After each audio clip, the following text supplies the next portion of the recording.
እህታችንም ዘሃራ በተደጋጋሚ ነው የምነግርሽው፣ በውስጥ ምክርሻለሁ። እንዳይቱን ነገር ታዩ ወንዶች አሉ እነሱ ይበቃሉ። አንቺ ሼክ ፎዛን ፈቷ ተለቅ ያለ ሼክ ፎዛን አያችሁ ምን እንደሚሉ ሲሊ ለዳዕዋ መውጣትን በተመለከተ መጀመሪያ ራሷን ትምከር ነው አሉት። መጀመሪያ ራሷን ትምከር ነው አሉት። ስለዚህ እህቶች ባረከላሁ ፊኩም ብትችሉ ሴቶችን ሰብስባችሁ ተማሩ።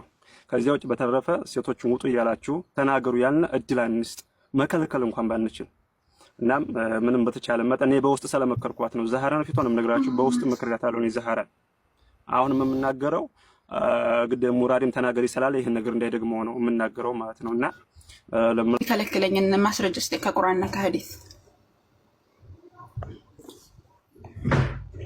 ማለት ቀልቡ በሽታ ያለበት ሰውዬ بالقول ሳይሆን በንግግሯን ማለስለስን ሳይሆን መናገር የሚከለክላትን አንድ ሐዲስ እና ቁርአን ማስረጃ እስቲ ከዛ ተዋዱ ማስረጃ እስቲ የሴት ድምጽ ለእህታችን ዘሃራ የሴት ድምጽ የጠላቀን አውራ ነው አላልኩም እኔ።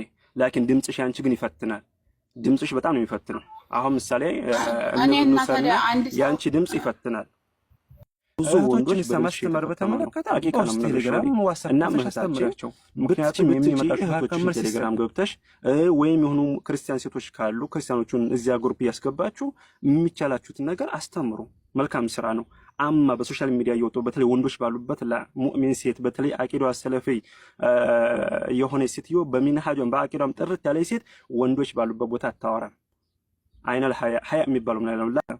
አማ አንቺ ሚዲያ መውጣትሽ ዒባዳ ላይ እንኳን ራሱ ተልቢያ ላይ ሐጅ ላይ እኮ ወንዶች ባሉበት ቦታ ድምጿን ዝቅ እንድታረግ አዛን እንዳታደርግ ኢቃም እንዳታደርግ ሐታ ፈርድ ሶላት በጀህር የሚሰገዱ ሶላቶችን እንኳን ወንዶች በአካባቢዋ ካለ ድምጿን ዝቅ አድርጋ ነው የተባለችው። ድምጿን ዝቅ ሐታ ዒባዳ እንኳን ማለት ነው አላህ ሱብሓነሁ ወተዓላ ያዘዘውን ዒባዳ እንኳን ወንዶች ባሉበት ቦታ ድምጽሽ ዝቅ እንታገ ታዘዝሽው።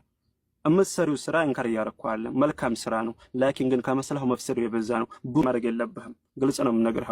ግቢ አውሪ ላ ወንዶች ቦቶቻችን ምስቶች ገራ ሊኖርና ይገባል። ገብቷችኋል? እኔ ሚስት ማን ነው አሁን ወንድም የሙራድ ሚስትህን ወጪና አውሪ ትላታለህ፣ በዳዕዋ አትላትም። ወከዛሊክ እንማላትም። ስለዚህ ሴቶችን ብንችል ሲወጡ መከልከል አለብን። እንዳይወጡ ማስተማር አልከለከልንም። እህቶችን ያስተምሩ፣ ምንም ችግር የለብንም በዚህ በኩል። አማ ሶሻል ሚዲያ ላይ ይወጡ አውሩ ማለት ላ ወላሂ ይሄ እህቱን ከሚወድ ሚስቱን ከሚወድ ገራ ካለው አቂዳው ሚንሃጁም ሰለፊ ከሆነ ሰው አይጠበቅም። እንደዚህ ነገር ማድረግ የለብንም።